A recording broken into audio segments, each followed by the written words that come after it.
Bienvenida, bienvenido a un nuevo episodio del podcast. Te habla Albert Camps Pla. Hoy entrevistamos a una aventurera amante de la naturaleza y la salud a partes iguales. Desde siempre su sueño fue escalar. Le fascina sentir la conexión con la montaña, viviendo absolutamente en el presente. La vida le ha puesto desafíos que los ha ido superando y sigue superándolos gracias a su espíritu de aventurera que le ha permitido encontrar la felicidad haciendo realidad sus sueños. Ahora es Sherpa y acompaña a personas a reencontrarse con sus procesos de transformación mediante sus propios métodos. Hoy hablamos con Betty Costillas. Hola Betty, ¿qué tal? ¿Cómo estás? Hola Albert, encantada de estar aquí contigo y con toda la audiencia. Muy bien, muchísimas gracias por acceder a poder hacer esta entrevista. Para quien a lo mejor no te conozca, ¿quién es Betty Costillas? Bien, definirme con la pregunta de quién soy yo, para mí es el gran dilema de la vida, ¿no? Es decir, bueno, responder esa pregunta es una pregunta que em, todavía me hago muy a menudo. Soy una mujer que se ocupa de vivir la vida, básicamente. Una mujer que mediante la meditación, el mindfulness, la práctica del silencio, se va encontrando poco a poco y que, bueno, es amante de la naturaleza, de los animales, soy intuitiva, creativa y enamorada también de esta forma de entender la vida y de la forma de trabajar a nivel profesional. Veo que todo esto que he vivido o que estoy viviendo en mi día a día me ha llevado a poder acompañar a las personas y me gusta, Qué bueno. me gusta muchísimo. Justo ahora que dices esto, aquí, digamos, tus servicios, que ahora luego ya nos contarás un poco más en Ujú. detalle, ¿a quién va dirigido tu servicio, tus productos, en el fin, tu servir, ¿a quién va dirigido principalmente? Si tengo que hacer como un eslogan porque yo si no me disperso si tengo que hacer un eslogan, yo acompaño a las personas al autoconocimiento, punto. A que conecten con su verdadera esencia, a que permitan visibilizar toda su fuerza y talentos interiores. Todo esto implica un viaje en el cual hay dos cosas que son muy importantes. Una es la salud, es decir, encontrar el equilibrio en ese viaje, en ese camino, mediante la salud, salud física, emocional, mental y para mí espiritual es muy importante también. Es ¿Vale? decir, invito a que las personas conecten con su cuerpo, que acepten sus pensamientos, que sostengan sus emociones, para que puedan abrir sus propios canales y aumentar un poco ese nivel de energía en su propia vida. Esa Claro. sería como la definición pero en definitiva es acompañar al autoconocimiento. Es cierto que yo me he especializado, o vienen muchas personas a mí, con un diagnóstico de cáncer o de hipotiroidismo Hashimoto, Vale. pero no exclusivamente Ok. visito a estas personas, Ok. ¿vale? Genial, genial, ha quedado clarísimo. Betty, vamos un poco para atrás, porque siempre en las entrevistas me gusta enfocarlo también desde el punto de vista más personal, ¿no? No solo a qué se dedica esa persona, a quién ayuda y cómo lo ayuda y aquí acabamos, ¿no? Me gusta o creo que es interesante para mí, pero también yo creo para la audiencia, ¿no? Un poco conocer más de la persona en sí misma y por qué ha llegado donde está, ¿no? Y la pregunta primera sería, o la siguiente más bien dicho, que sí que cuando eras pequeña, ¿qué querías hacer de mayor? Esta también para mí es una gran pregunta, ¿eh? O Porque cuántas cosas querías hacer de mayor, ¿no? no, es que tal vez serían muchas cosas, pero yo he nacido en una familia que está muy o sea, diluida, ¿vale? No, no hay un sistema, un clan familiar muy unido. Y eso ha implicado que parte de cada uno de nosotros nos espabilemos de una manera por supervivencia emocional o lo que sea, ¿no? Entonces hay una parte, esto lo explico porque hay una parte mía de cuando yo era pequeña que ahora la estoy descubriendo mediante terapia, que me estoy terapeutizando, pero hay una parte que no conecto con ella. Bueno, no es que haya tenido ningún trauma tampoco, los traumas típicos de todo el mundo, pero hay una parte mía que está borrada. Y esta de qué quería ser de mayor está borrada. Entonces, Ostras. si reflexiono un poquito en todo esto, sí que es cierto que yo era una niña o una adolescente muy creativa, muy imaginativa, muy aventurera, que va muy a mi personalidad. Entonces, a mí se me educó mucho en la parte de conectar con esta parte que va muy con mi inteligencia más creativa en el sentido de estudiar piano, amar la música, amar el arte. Todo esto me iba muy... Pero a la vez también se me decía que tenía que ser profesora y era como, uff, yo profesora, a mí los esquemas cuadriculados como que no. Pero en cambio ahora me dedico a la formación y me apasiona, por ejemplo. Entonces, ¿qué quería ser de mayor? Pues no lo sé mucho, pero probablemente quería vivir en la naturaleza, quería tener un trabajo que fuera como que cada día tuviera que crear cosas, pero no puedo decir yo quería ser maestra, médico, no, no. En Cataluña dicen tenía un poco pardalets en el cap, ¿no? O sea, tenía Vale, pajarillos en la cabeza. No, no tengo clara la vocación, no la tengo clara. vale, vale. Y luego ya fuiste adolescente, entonces luego entiendo, pregunto, no sé, ¿terminaste la escuela y fuiste a la universidad o cuál fue Sí, el siguiente paso?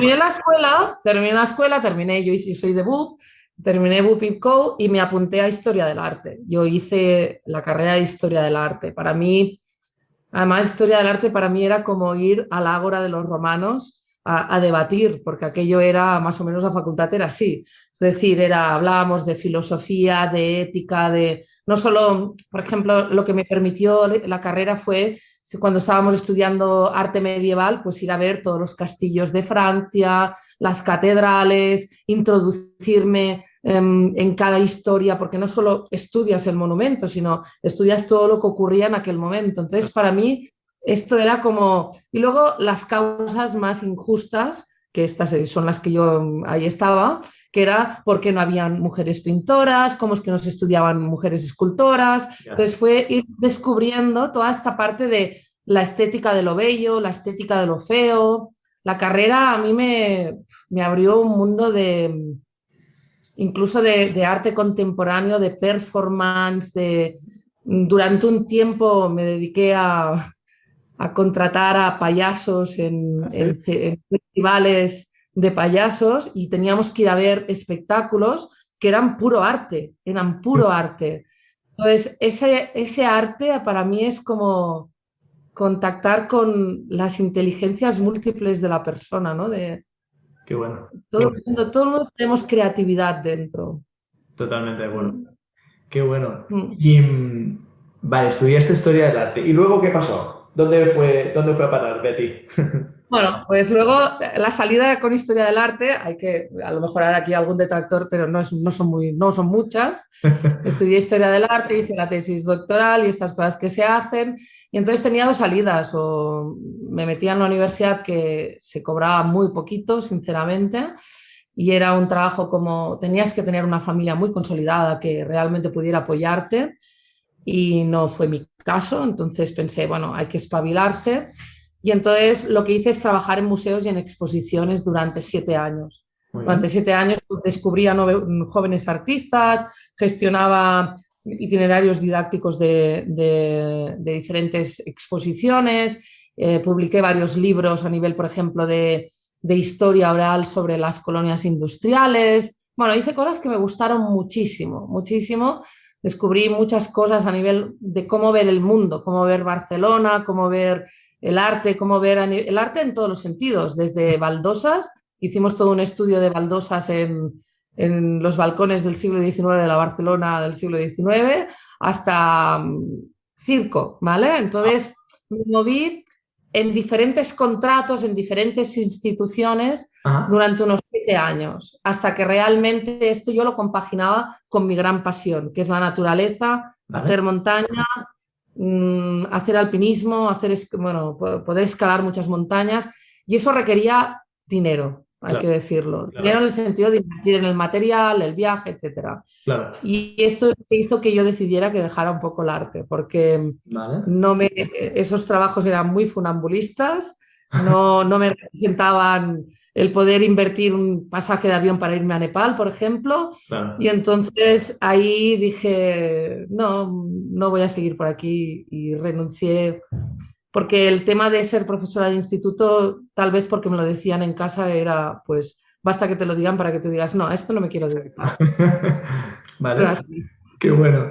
Y entonces, claro, dejaste, digamos, la vida, la profesión, digamos así, de los museos. ¿Y cuál fue el siguiente paso?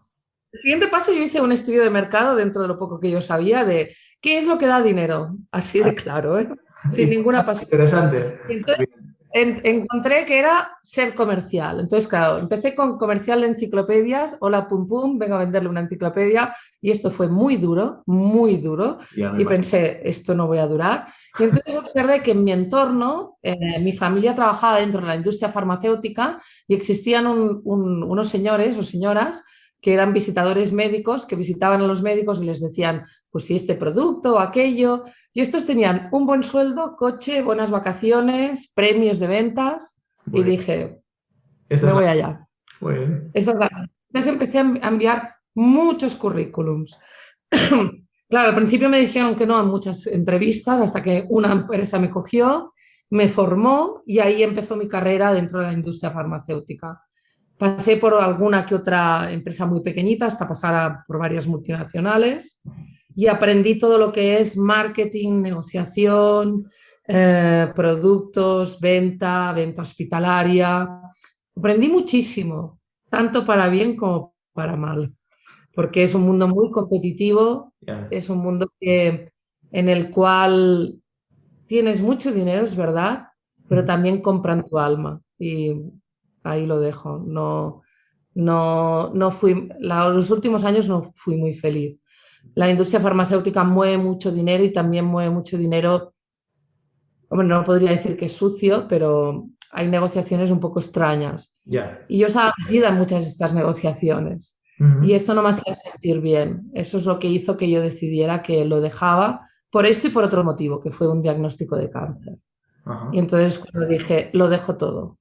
Vale. Y lo dejé todo, en seco, de hoy para mañana. Wow. Todo. Wow.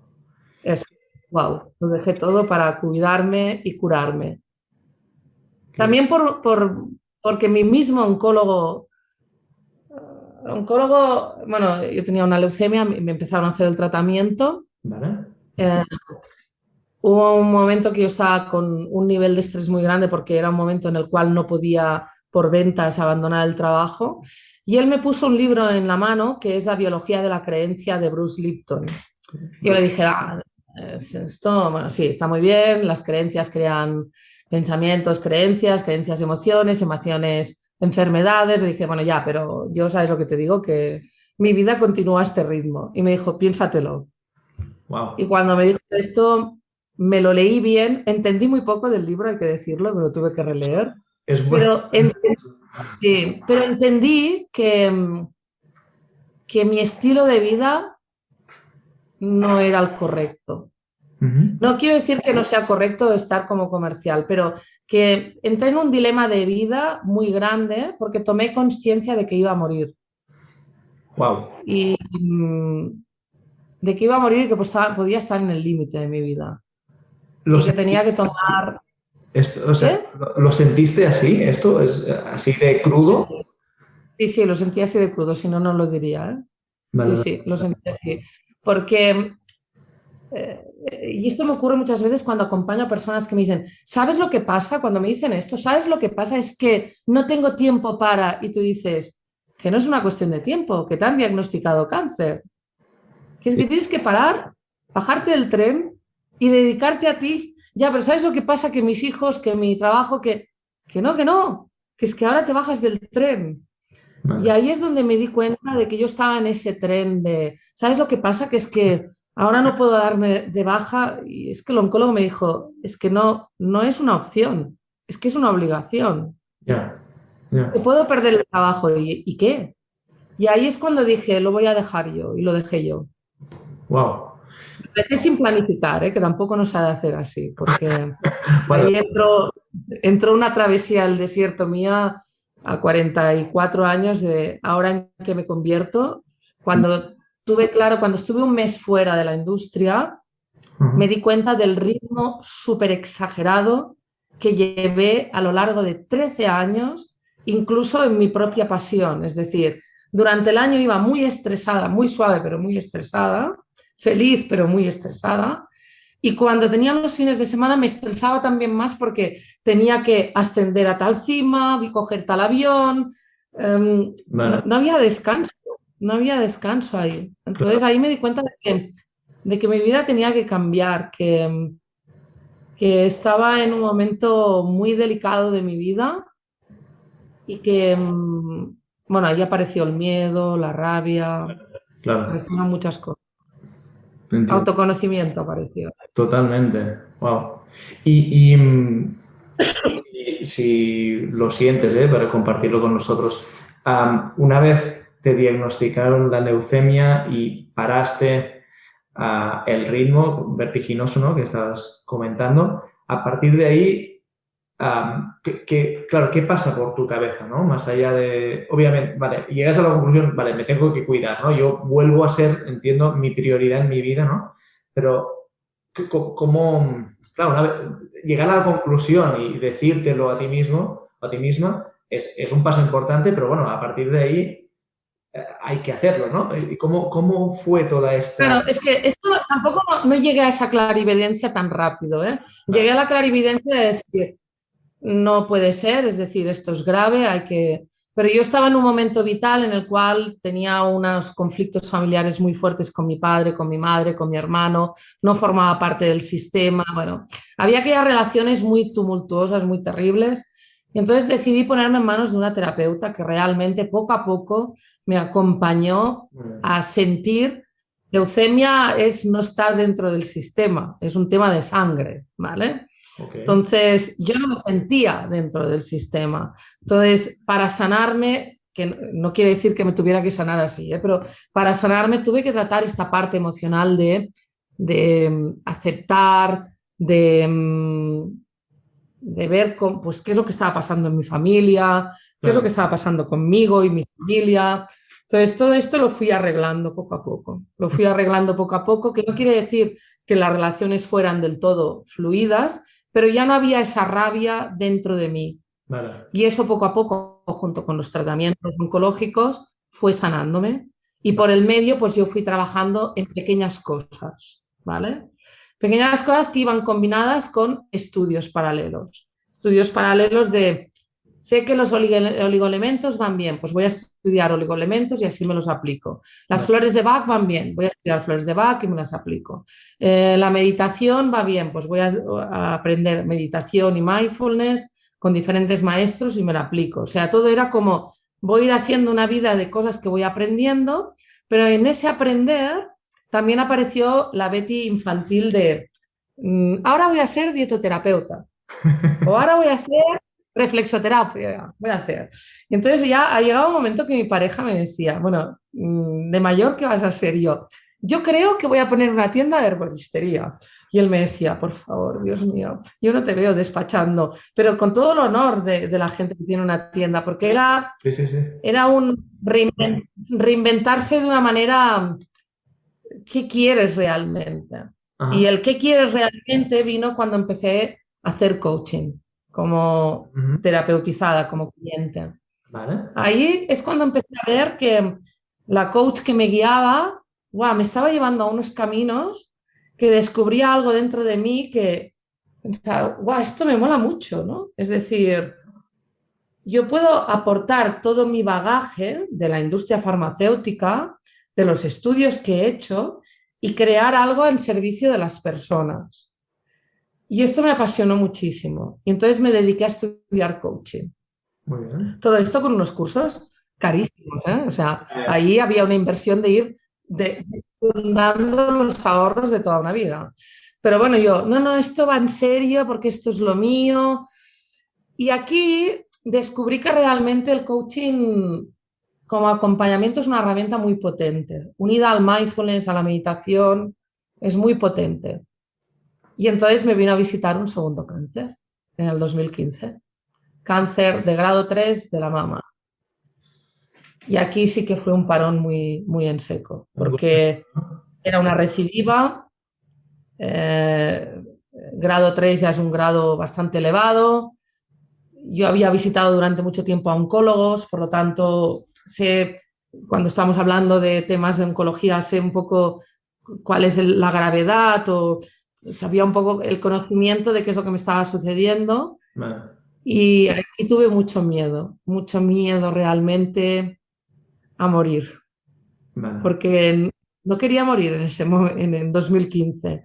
Y a la vez abrí consulta, yo con mi pañuelo, toda calva, sin pestañas, sin cejas, hacer prácticas de coaching a un precio muy módico dentro de mi casa y tenía todas las semanas, todas las horas llenas.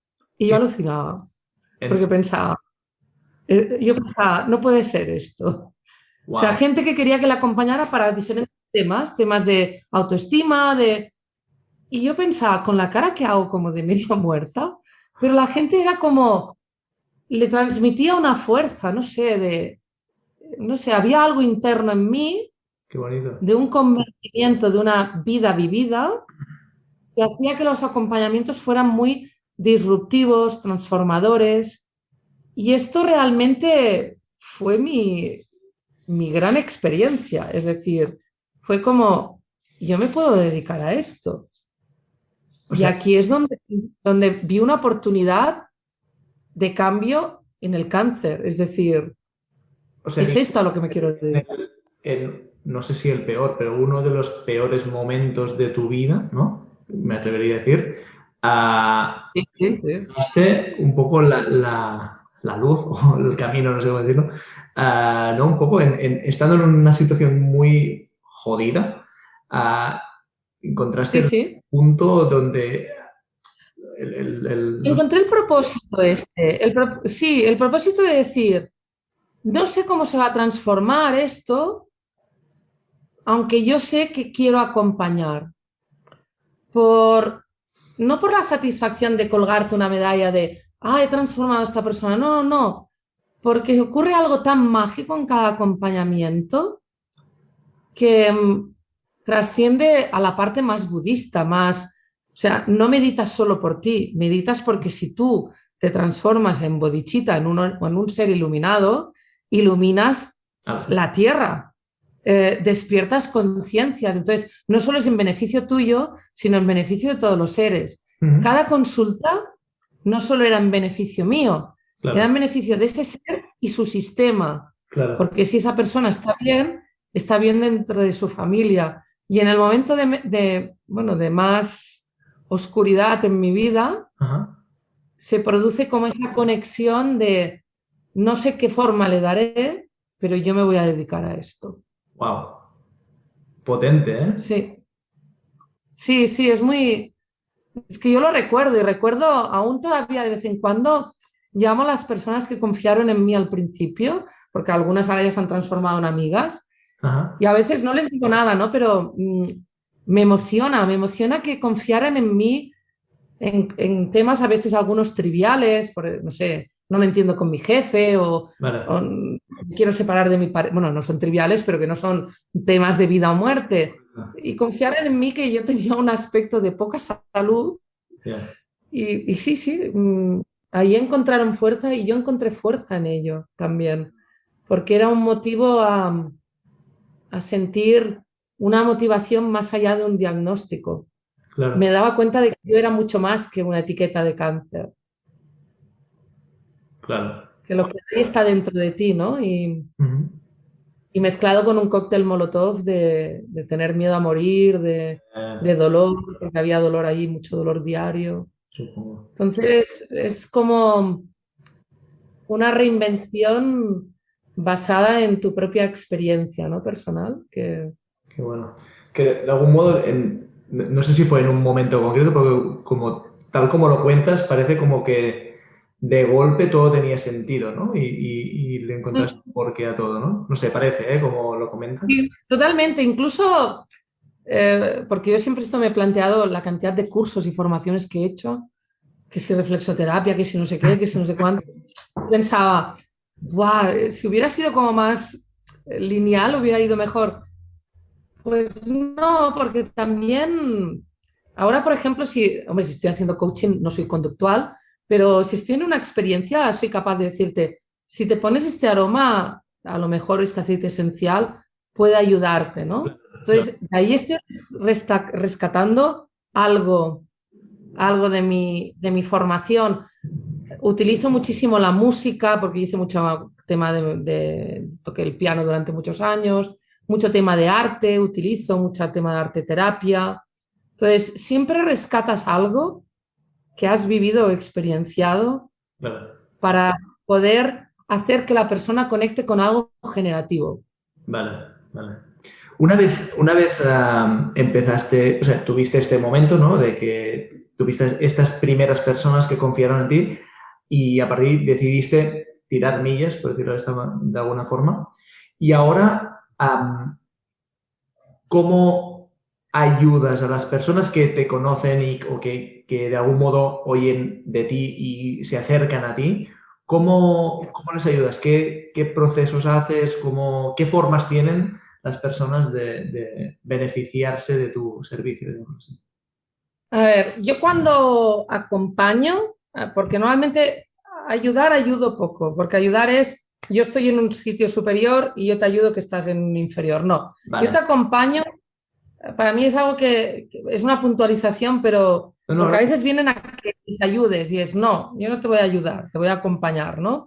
Entonces, para mí uno de mis grandes maestros son Stephen Gilligan y Robert Dills, que desarrollaron un modelo de coaching generativo, ¿vale? El coaching generativo después de largos años de experiencia de ellos, no es más que un modelo que facilita a la persona a trabajar el camino desde un estado presente a un estado deseado, que el coaching normal esto ya lo hace, ¿vale? ¿Mm? Pero contactando con una mezcla que para mí es explosiva, que es primero abriendo ese campo coach. El campo coach es esa parte que tú y yo, por ejemplo, que estamos utilizando también otras técnicas meditativas como el Theta Healing, ¿Mm? es ese campo que abres con esa persona para conectar con esa persona eh, de qué es lo que quieres crear en tu vida hoy, ahora. Y ¿Mm? para hacer eso, tú y yo tenemos que conectar con un campo que va más allá de tú y yo, es un campo que engloba, un campo generativo, que nos permitirá que resurjan tanto todos los obstáculos que encuentras en tu estado presente, como todos aquellos recursos que puedes llegar a crear y que no estás creando ahora. De ahí que se llame generativo, ¿vale? Entonces tienes que entrar con la creación de algo nuevo que todavía no ha existido en ti. Vale. Y esto es mágico. Qué bueno. Porque claro, abres tu campo coach, te comprometes con una intención, que es lo que quiero en mi vida ahora, desarrollas un estado generativo en esa sesión, que es cuál es el estado necesario para crear eso que yo necesito ahora, que puede ser paciencia, puede Vale. ser lo que sea. Tomas la acción, luego transformas los obstáculos que ya sabes cuándo y cómo vendrán para profundizar en el cambio. Entonces, ¿qué es lo que ofrezco? Ofrezco coaching generativo, meditación, ¿Mm? mindfulness, muchísimo de Theta Healing, para entrar en esa parte, para derribar creencias limitantes, para conectar con las creencias posibilitadoras. En definitiva, experiencias que lo que hacen es que la persona vaya a ese autoconocimiento, Vale. se vaya autodescubriendo para encontrar respuestas que a veces son tan sutiles que van a implicar cambios, pero cambios de ti misma en tu misma realidad. Vale. Y eso para mí es mágico. Qué guay. Porque es muy transpersonal esto, es decir, cuando tenemos una mente transpersonal nos referimos a ese campo que generamos, ¿no? Es decir, nuestro sistema nervioso puede conectar con una inteligencia colectiva, somos tú y yo y algo más que hay ahí entre tú y yo. Si conectamos con ese algo más, se crea esa relación entre el coach y el cliente o coachee, en el cual generamos ese espacio donde tú sí o sí vas a generar algo. Y ese algo te va a encaminar a aquello que deseas. Claro. Pero primero tienes que saber qué es lo que deseas. Es una de las grandes preguntas, ¿eh? Y a veces podemos estar perdidos, pero igualmente si estamos en silencio y conectando desde esta parte, podemos llegar a saber también cómo es que estamos perdidos, a dónde nos lleva esa perdición. ¿Qué sacamos de ello? En definitiva, sí, ¿qué sacamos de ahí? ¿Qué aprendemos de ello? Porque en definitiva, a ver, utilizar herramientas como programación neurolingüística, Theta Healing, meditación, mindfulness, todas más o menos trabajan lo mismo desde diferentes enfoques. Lo diferente que es trabajar con Albert o con Betty es que Albert aplicará su propia vivencia y experiencia personal y yo aplico la mía. Correcto. Entonces, yo te guío en ese acompañar a tu estado deseado desde mi experiencia vital, con la enfermedad, con la naturaleza, con la creatividad, y a lo mejor te diré que bailes, o a lo mejor te diré que cantes, o a lo mejor te diré que te descalces, o a lo mejor te diré que te manches, y a partir de ahí ver qué ocurre. Pero esa es mi manera. Qué bueno. Entonces yo creo que lo que aporto es experiencia vital vivida y no un método sota caballo rey. Ya. Que Sí, pues las sesiones no pueden ser tan estructuradas. Claro. Parten desde ese estado que tú estás como muy centrada y la persona que tienes delante ves qué es lo que hay. A lo mejor hay que trabajar la sombra o la niña interior o bueno, lo que salga, ¿no? Qué bueno, qué chulo. Oye, Betty, y ahora me voy un poco de tema, pero va en relación a ello. Sí. ¿De qué estás más orgullosa en tu vida hasta el día de hoy? Son preguntas que son de profundidad. Ya. ¿De qué estoy más orgullosa?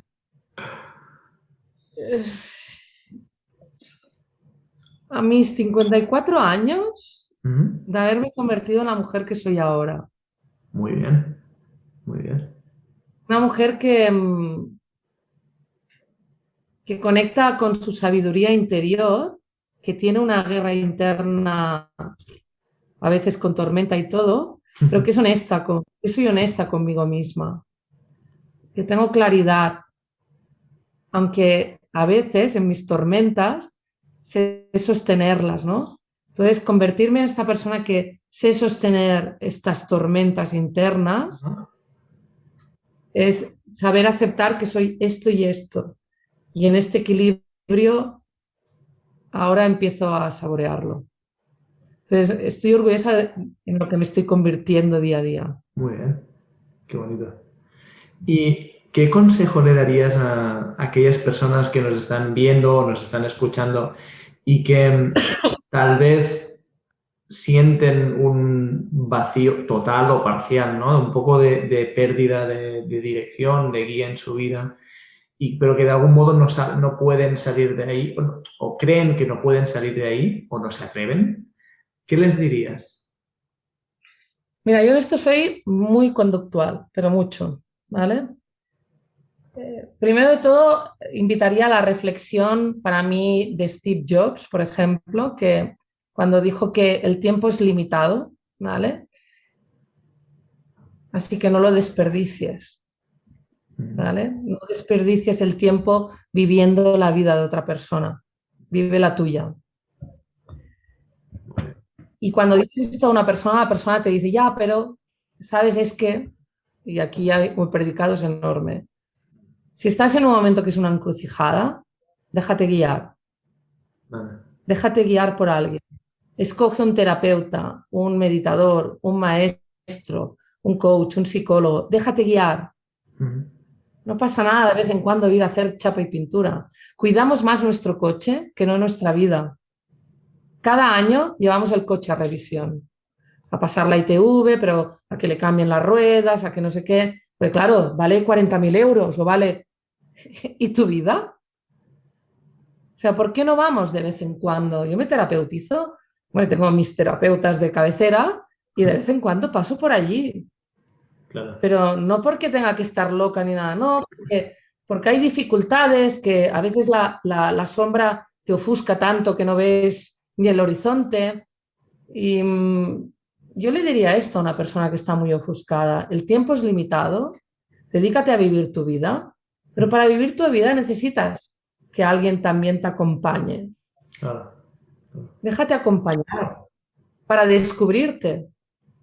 Cuando te descubres, vuelves otra vez como a retomar el vuelo, ¿no? Sí. Un pájaro cuando se moja mucho, le cuesta mucho volar. Cuando ya está un poco más seco, ¡bum!, emprende el vuelo.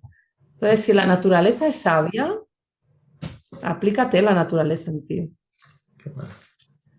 Qué guay, wow, impresionante. Me ha gustado mucho esto que has dicho, esta analogía, que es absurda, pero es verdad, del tema del coche, ¿eh? Que pasamos la revisión al coche Sí. cada X kilómetros, lo que sea, ¿no? Y no...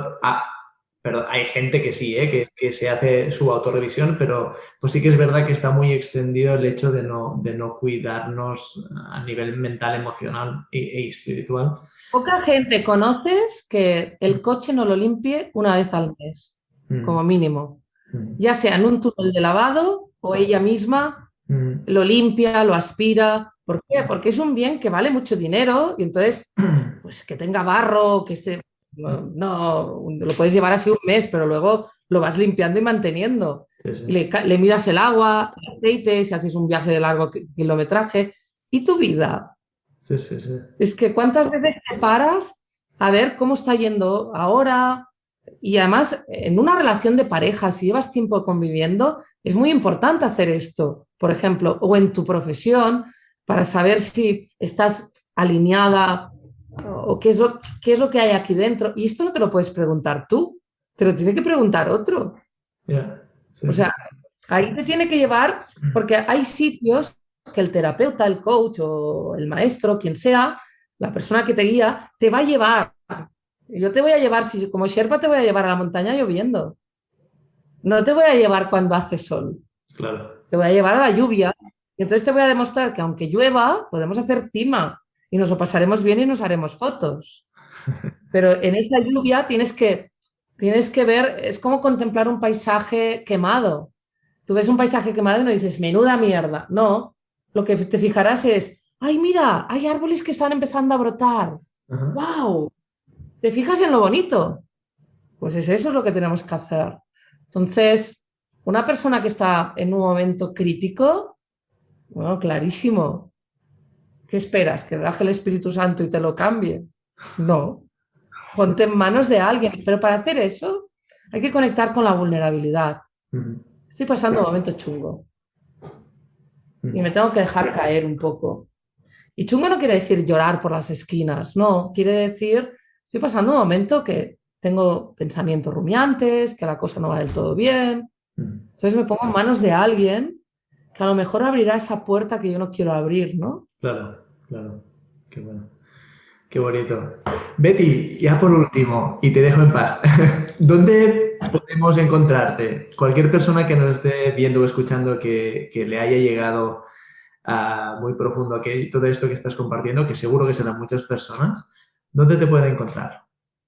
Me pueden encontrar o en Instagram, @BettyCostillas, ¿vale? Que allá la biografía, si apretan, verán que hay, bueno, enlace a mi web, bettycostillas.com, que también pueden apuntarse a la newsletter. Yo no soy de las que envían muchas newsletters, pero bueno, envío información de actividades que realizo. Y también dentro del Instagram, cuando se ponen en contacto conmigo, hay una parte de, ¿quieres tener una sesión de valoración?, que va directamente al WhatsApp. Perfecto. Ahí me pueden contactar, que normalmente siempre respondo, siempre. Perfecto. Muy bien, pues oye, ya estamos. Muchísimas gracias por tu tiempo, por tu testimonio, por sobre todo abierto y compartir con nosotros sobre todo estos momentos difíciles que has pasado y que, bueno, por suerte te ayudarán, ¿no? a un poco a reconducirte y a encontrar, como decías tú, el propósito de vida, pero aún así no deja de ser momentos dolorosos que dice mucho de ti que hayas querido compartirlo con nosotros, así que te lo agradezco infinidad de veces. Gracias a ti, Albert, porque realmente poder dar voz un poquito a veces dificultades que tenemos como humanos todos, que a veces es un cáncer o a veces es otra cosa, ¿no? No llegar a final de mes o lo que sea. Poner nombre a esas dificultades también es poder ver que de todo se sale, la impermanencia del cambio, ¿no? Es decir, no te vas a quedar ahí de por vida. Entonces, saber que hay medios, herramientas o personas que pueden acompañarte bueno, para sobresalir. Estos son como las plantas, ¿no? Cuando tienen pulgón, se quedan así chuchurrías, pero luego brotan otra vez. Hay que cuidarlas. El autocuidado es básico, ¿no? Y tanto, por supuesto. Gracias, Albert. Muchísimas gracias a ti, Betty. Que vaya muy bien. Adiós. Vale, chao. Chao.